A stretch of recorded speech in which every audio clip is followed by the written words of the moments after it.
What's going on, my friends? It's Dave Sharpe. Welcome to Wake Up Legendary. Hopefully, everybody's doing fantastic this morning. Happy Monday. Happy April 14th, my friends. It's a beautiful day in this neighborhood. That's a fact. We have got an amazing guest this morning. She's a retired trauma nurse and Army colonel who is proving that it's never too late to start over. We're going to hear her story and get a few tips from behind the scenes of her business that she's launched and is currently in the process of growing and building. So with that being said, Kim, welcome back to the show. Hello. Good to see How you are you? again. I am It's great. fantastic, my friend. I am fantastic. All right, well, let's jump into things. I am excited to see you again here and have you on. You've been on the show a couple of times, right? This is three times. Holy smokes. Unbelievable.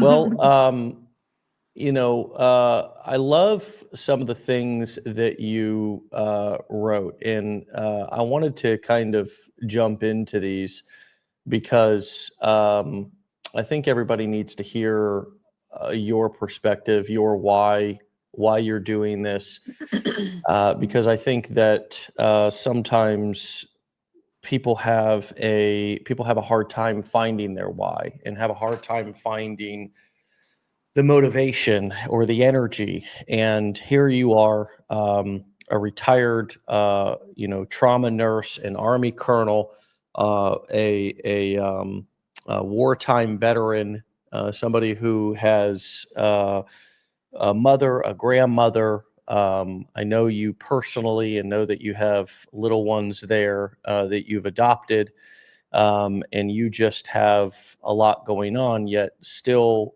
have found the reason and the why to want to do this. And so I wonder if you could tell us in your own words this what this is to you. When I say this, what is this to you? What brought you here in the first place? And what were you looking for? Well, I think like everybody else, it was first a way to bring in an income when I lost my income. As you know, and some other people know that I lost my career because I got injured. And due to my age at the time, it was a better choice for them to let me go. So my thing is now is like, you have no idea what is coming down the pipeline. I thought I had it together. I thought I had everything planned, and I thought I had a plan B, and I didn't. And when that happened, um, I was gravely shocked, and I needed an income. But over time, things have really changed for me because you know, I have the three girls, and I want them to have, there's no way I can give them a life on a retirement pay and a little bit of disability pay uh, that they should get, or that my first children had. So my why is for them, and it's for me too, because it was my life. I had a purpose. I had a goal every day. I knew what I was doing, and all of a sudden, I didn't have that at all. So a lot, it has changed over time. It's not really about the money. I think about people in my field. I don't know if this happens in other fields, but our retirement funds, we were allowed to borrow against them, and I borrowed against it, thinking, oh, I'm only 50. I'll get it back. And they had a great offer, you can pay it back with interest, but it's all your money. So why not? So we used it. We used it twice. So when this unexpected thing happened to us, I didn't have the retirement that I thought I was going to have. So that's, you know, I think I'm evolving over time because I don't feel that people that I know personally and others that I've seen in research and just being on other groups, and they thought they were going to have the American dream. They're going to work their years and they're going to retire and go travel and do all this stuff. And the sad part is that most of them can't do it. Yeah. And so I want to help those people be able to find a way to supplement that. And I feel like this is the way. Yeah. And one thing that's coming up for me that I'm reminded of is like we're in many respects one medical emergency away from financial disaster, or at least a lot of turmoil that we didn't expect. And do you feel like that describes your story accurately? And how do we make that point, or how do you make that point with people in a way that gets them to listen? And or is it just sometimes people have to experience that pain on their own before they finally realize that yes, it could happen to me too? I think it can go twofold. One, I do think there are people that it would just have to happen to them that no matter how much you tell them, they're not going to see it. Because like I thought I had it all together, and I had all the degrees and I had a backup. I'm a nurse practitioner that I've never even used my degree because this happened while I was on a deployment.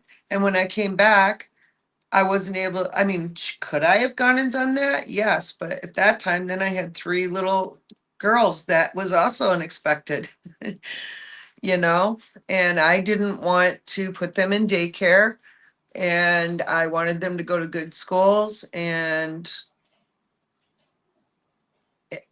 I needed to be home. I was home with all of my children. I started late in life. I didn't even become a nurse, or I didn't go to school to be a nurse till I was 35. I was 39 when I finished, and I started being a nurse, and then I got in the Army when I was 39. So that was my whole thing for my children. I wanted to be home with my kids, and this was the only way it was possible. You didn't go into the army until you were 39? I Hmm. didn't know that about you. I Yeah. mean, we titled this episode "Retired Trauma Nurse and Army Colonel Proves It's Never Too Late to Start Hmm. Over." And I guess that completely changes the conversation even more for me, because realizing, and I knew small parts about you in terms of you starting this, Hmm. and of course taking on your grandchildren when you needed to step in for your child. My mother did that for me as well. Hmm. When I was going through challenges, I've got an older child. Many people know my 2 youngest, but don't know that I also have an older one as well, 25. My mom stepped in for me when I was battling some demons, some addictions, and so I know what that's like for a grandparent to step in and take over and sort of step up to the plate. Completely unexpected, not what you signed up for, and uh, doing what you have to do simultaneously, not playing a victim, not saying poor me, not to say that you can't ever or aren't deserving of your days to do whatever the heck you want to do and say whatever you want to say and gripe and moan however you want to. But you definitely have a pattern, and tying back into this, even starting the army at 39, starting an online business at in your late 50s. I mean, it's like, what is your message to people who are either too young, too old, or for the most part I think most of us think that, yeah, my time has passed. That ship has sailed for me. What helps you to not believe that when so many others do? For me, I've just always had this thing about me that obviously it's never too late. I was told all along, you're not gonna ever, you'll never be in our nursing program because you didn't finish high school. I didn't finish high school. I ended up graduating vice president of my class for my nursing class with a 3.95 average. I was a high school dropout. I was a teenage mom. So through my life, I've been told I can't, I can't, I can't. And you can end up believing that, or you can say, no, I can. And, just same as the Army. I was told I would never make it to major, and I retired as lieutenant colonel. Um, it's a mindset. I believe it's a mindset that who are you to say? Like, I'm as young as I choose to be. Obviously, I'm not 20 years old. Um, Little hot mama's running around, but you know what? I don't feel like I'm going to be 62 in October because it's not that I don't choose to believe it. But with that being said, I just don't allow my environment to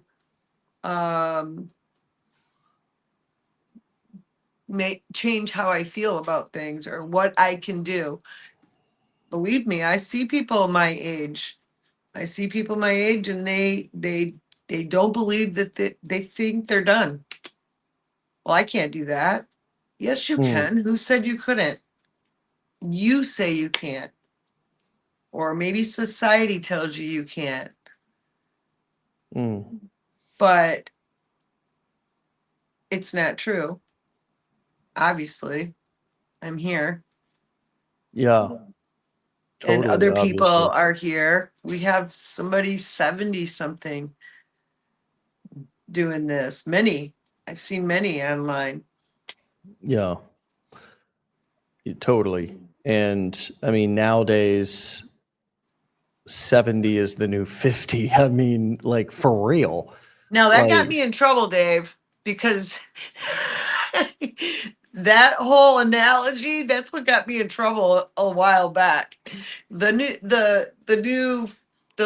new 50 is 30. And I'm like, see, I got lots of time. Let's borrow against my retirement. I'll pay that back and make some money. Well, I was really 50.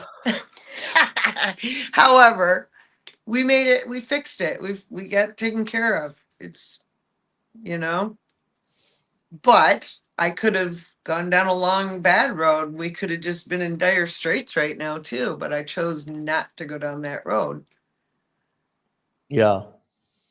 Um, yeah, Kim Ballum says, love this. This has me thinking what age I want to identify with. I mean, everybody else is identifying with whatever they want to identify with. So I don't know why you couldn't identify as a different age, right? Just food for thought. Courtney Hall says, you are a hot mama, Kim. Aw.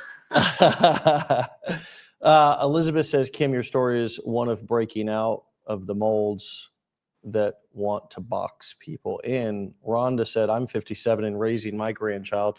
You're never too old and it's never too late. There was also Bubba Simpson. She is a peer example that you just need to apply yourself. Sarah Day Thompson is mad at you. She says, you didn't tell me you were going to be on here today. Ugh. I Elizabeth was says, sick. Sorry.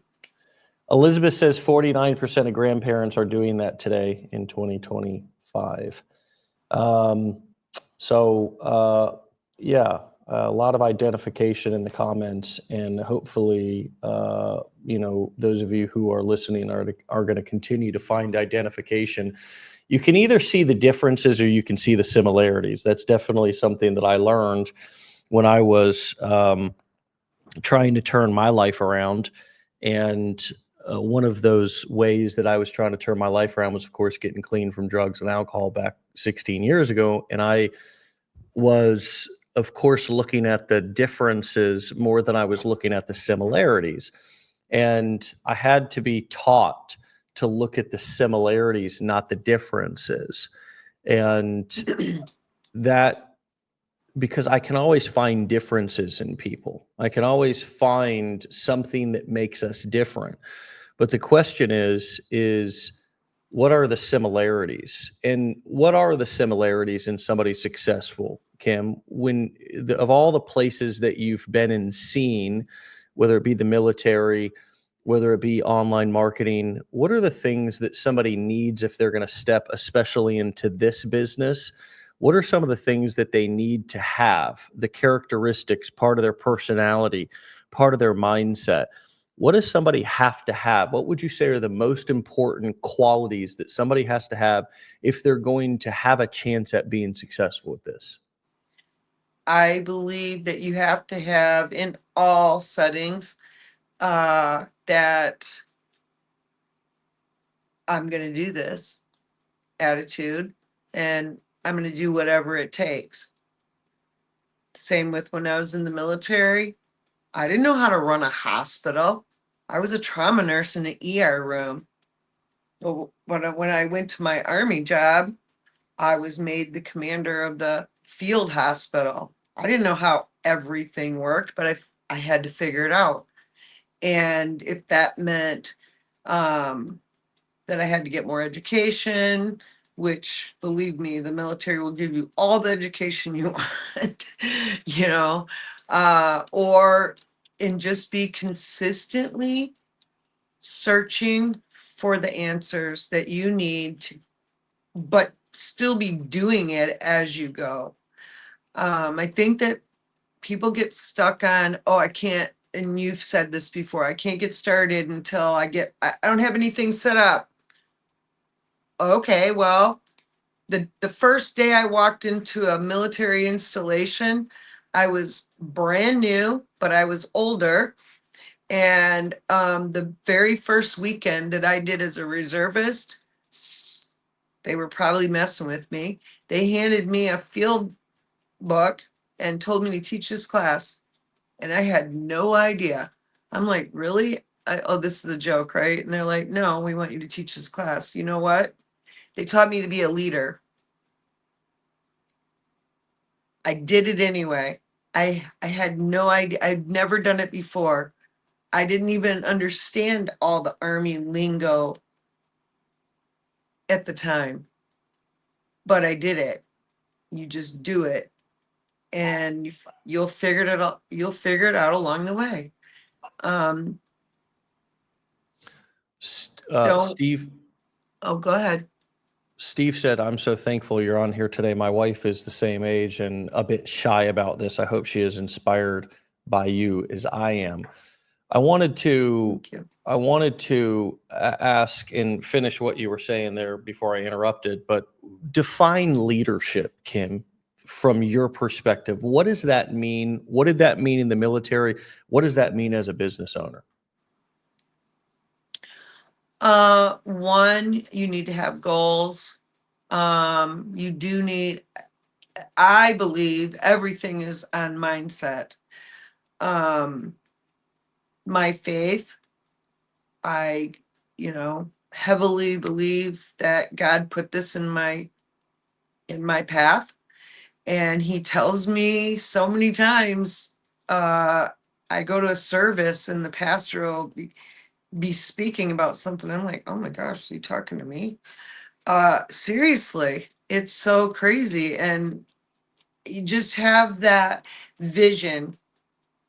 You have a vision. You can't live here. You have to be mentally living there where you want to be. Where are we going?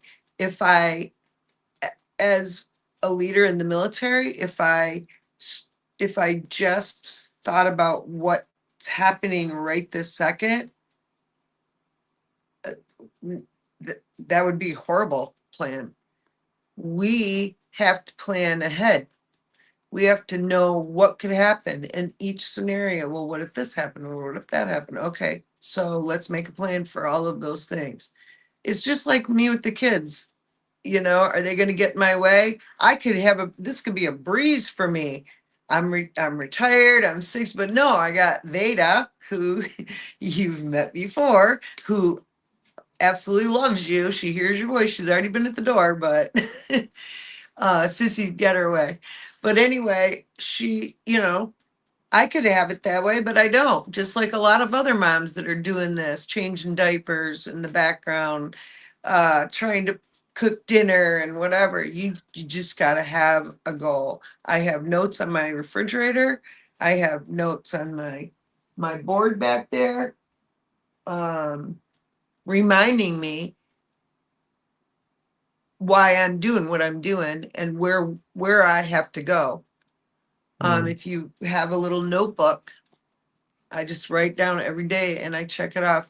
If you do that, I guarantee you that you will go back. And if you stay true to that, you will go back and see, wow, I did those things. Probably because you wrote it down.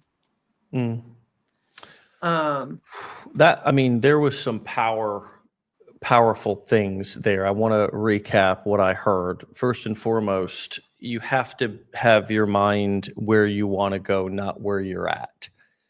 Because where you're at is likely where you want to get out of, you want to grow from, not escape. I don't think it's healthy to look at our life as we're a hostage or a prisoner Right. of our life. It's clear as a combat veteran, what being a hostage, or you understand that concept more than Yeah. than most. So life, our reality is definitely what we're all trying to improve, the quality of our life.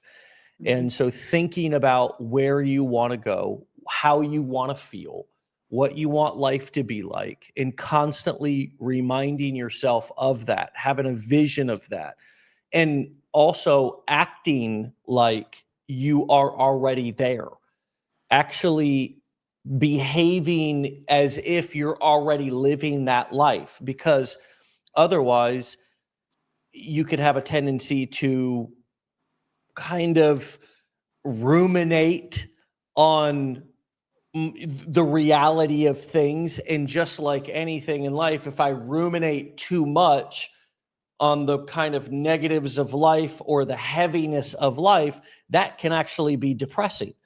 And Right. and that can lead me to being depressed, being less motivated, and of course not like finding the energy to work on what I need to work on, getting excited about something. So that was really powerful to me.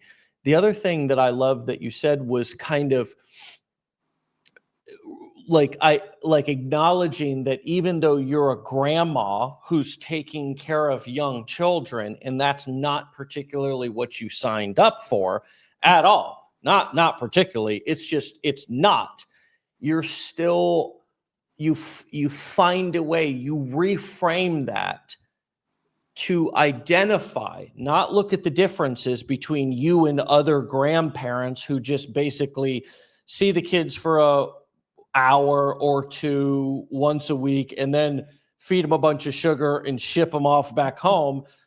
That would be, if you ruminated on that too much, Right. that could lead to self-pity, that could lead to depression, that could lead to frustration. Instead, what I heard that you did was reframe that and identify, not look at the differences, but find the similarities to other moms, to other women. Let's say that women who do have small children at home and are dealing with that distraction.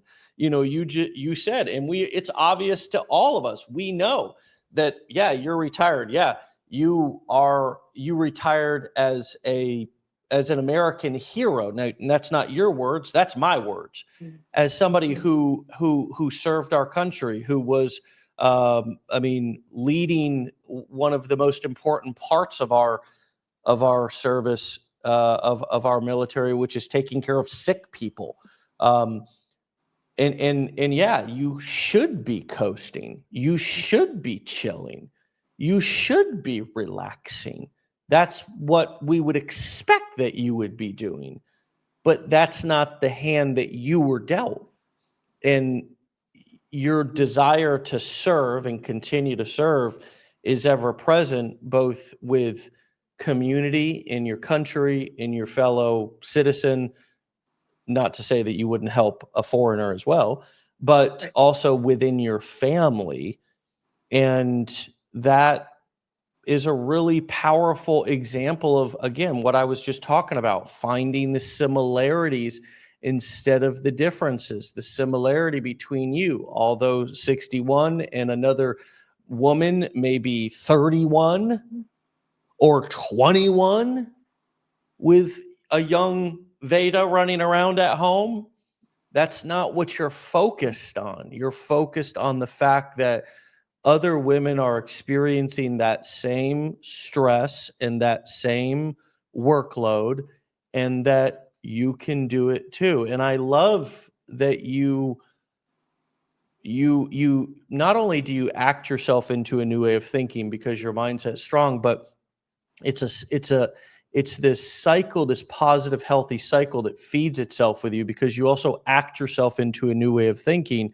You do it. And I think there's way too many of us who are sitting around waiting for the mindset breakthrough to happen, but taking no action and wondering why we're not changing.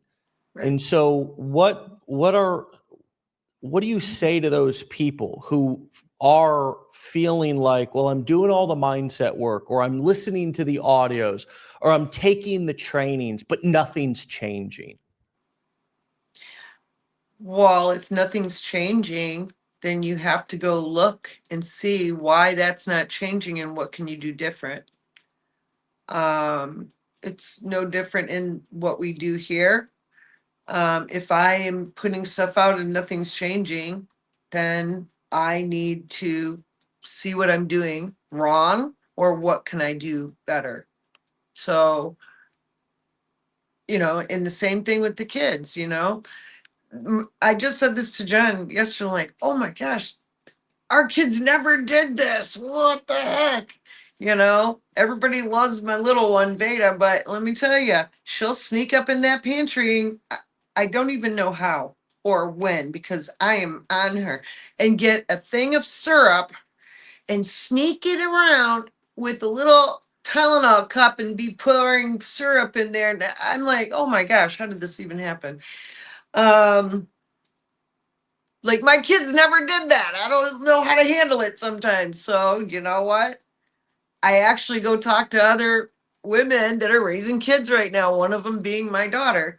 Um, oh, but anyway, I forgot what I was going to say. I lost my train of thought. Oh, just things are different, My 11-year-old Angie, she, my husband's like, no, she doesn't need this, and no, she doesn't need that. I'm like, wait a minute. It's no different than when we were growing up. It's just a different time. We have to understand that. They're growing up in a technology time, we didn't. I mean, I was there when the internet came out. I actually taught word processing, which was before the internet, with my mom. And I knew it very well. It was like I went to Germany for 4 years and came back, and I didn't know how to even get on it. It was crazy. It changes quick. So you got to be in there. And I will say that, like, boy, we learn how to maneuver Instagram or TikTok or Facebook, but some people just don't.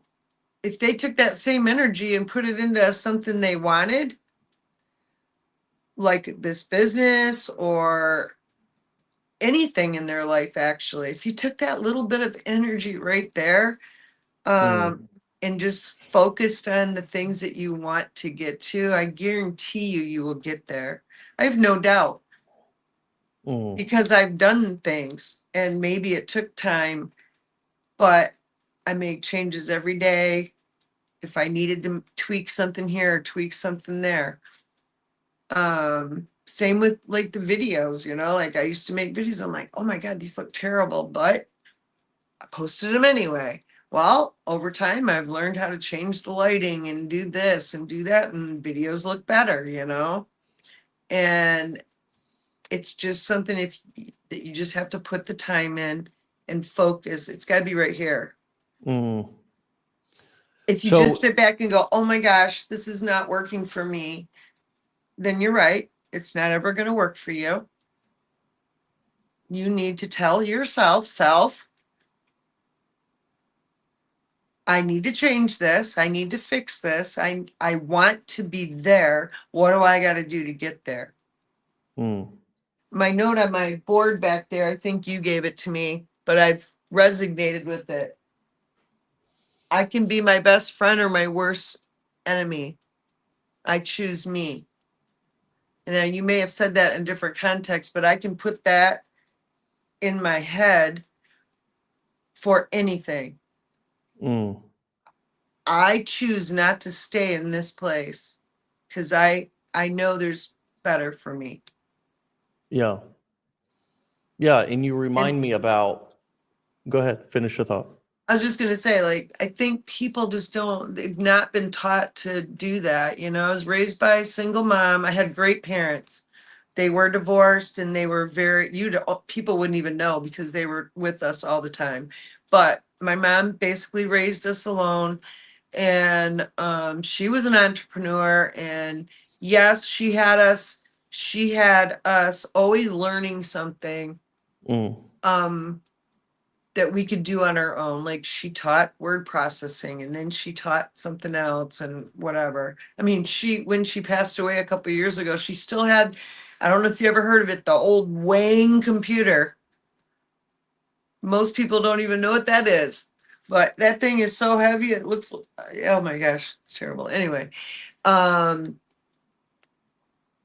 but she always had a plan B, and the plan B was she put us in the corporate world, which we did. We started our very young lives in the corporate world. But she had us in the background, always figuring something out, whether it was gardening, doing landscaping for our own yard or anything. And I think that's, yeah, she put that in my head, but I think you can also put that in your own head. Yes, I know people that they think they can't do this, they can't do that. Oh no, I just got to hire somebody. Why? Go on YouTube and find the directions. My husband and I, we've been through that, like our washer, those front loaders, that belt always goes bad. And I'm like, I'm not paying $250 for the guy to come out and put in a $10 piece of equipment. He's like, you can't do that. You can't do it. I'm like, watch me. So I ordered the part, took the computer, set it up. I found somebody on YouTube that taught you how to do it, and I watched it and I did it. And you can do it. Now, if I couldn't have, then okay, then I would have had to hire somebody. And sometimes you do have to hire somebody, and that's okay. Yeah, you remind me of the idea of allowing criticism and people telling you that you can't do something to be one of your greatest motivators. And I think way too many people, and I see this constantly, and I think this one tweak that you're reminding me of can be a game changer for every single person that's listening to this right now. And that is to use, almost love, almost hope for, and be able to turn that feeling, whatever you currently feel when somebody tells you that you can't do something, into a watch me energy. Yeah. I feel like it's one of the most powerful, underutilized, underrated sort of moves and energy vibes that we have at our disposal. And instead, so many of us, when somebody criticizes or tells us that we can't do something, we allow it to break us down. We allow it to stop us, to make us quit, to, and obviously some of that can be deeper, that comes from somewhere. Mhm. How did you develop this part of your personality that does get so inspired and motivated, almost like a try me attitude? If somebody tells you that you can't do something, you say, watch me. I just feel like, so growing up, not to get too deep, but growing up, I had a very bad stepdad, and he was very demeaning, and he didn't like me. He loved my sister, but he didn't like me. And it was very well known. But I think that's where it started. It's like, no, you're not going to tell me I can't do that. I am going to do that. I am smart enough to do that. I, because that's the kind of stuff he would say to me now. Other people, I know that those very same words could put them to their death basically for the rest of their life. And they don't even know any better. But I think that's probably where it started. And then, I was a teenage mom, and everybody started coming at me. Oh, you can't raise a baby. You're only 17. You can't do this. You won't be able to go to school. Um, I didn't finish school. I was taking care of a baby. Um, and then you can't go, you're not going to be able to do this. You're not going to be able to do that. Yes, I am. Yes, I can. Now, was it easy? No.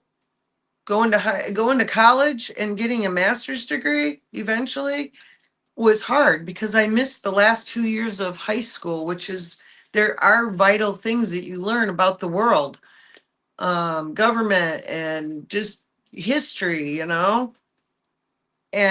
it was hard for me, but I did it anyway. I just kept pushing. I hired a tutor. I needed help with this. I did that. Whatever it took to get there. And I think that sometimes you just have to put it in, you have to do that for yourself. You have to. Like, what's your choice? My choice could have been to sit here with these three little girls and my husband, and try to live off of the very little retirement. Now, some people are like, oh, you were in the military, you got a good retirement. I don't know why people think soldiers get paid so much. It's pretty sad. But yes, I do get a small retirement, and I do get disability, and I did have my 401k. But that was for me and my husband, not three more in the mix, right? So if I sat there, we'd be poor. We'd be getting welfare. There was no way I was doing that. I mean, if I had to, I guess I would have to, but my choice was not to do that.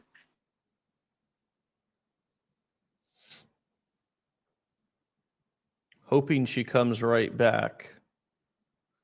What a way to end if she doesn't, though, my friends. My choice was to not do that. Wonderful, powerful words there. Hopefully, that was her connection and not mine. This is possibly one of the most inspiring conversations that I've had in a while, and hopefully, every single one of you is able to take something from this that you can look at your own life and ask yourself, why not me? So often I think we say, why me? But I would say, why not me? And so with that being said, we're going to wrap up because Kim damn did drop the mic on that. Absolutely, Andrew. And so with that being said, my friends, have a fantastic day. We'll see you back here tomorrow for another episode. Put that in your pipe and smoke it for real, because what she just laid down here is a blueprint for mindset and a will to win in a way that most people will never, ever tap into. And so re-listen to this one, study it, and go and follow her over on TikTok and Instagram. Make Money with Anna Kim, spelled exactly how it sounds. Get out of here, my friends. Peace.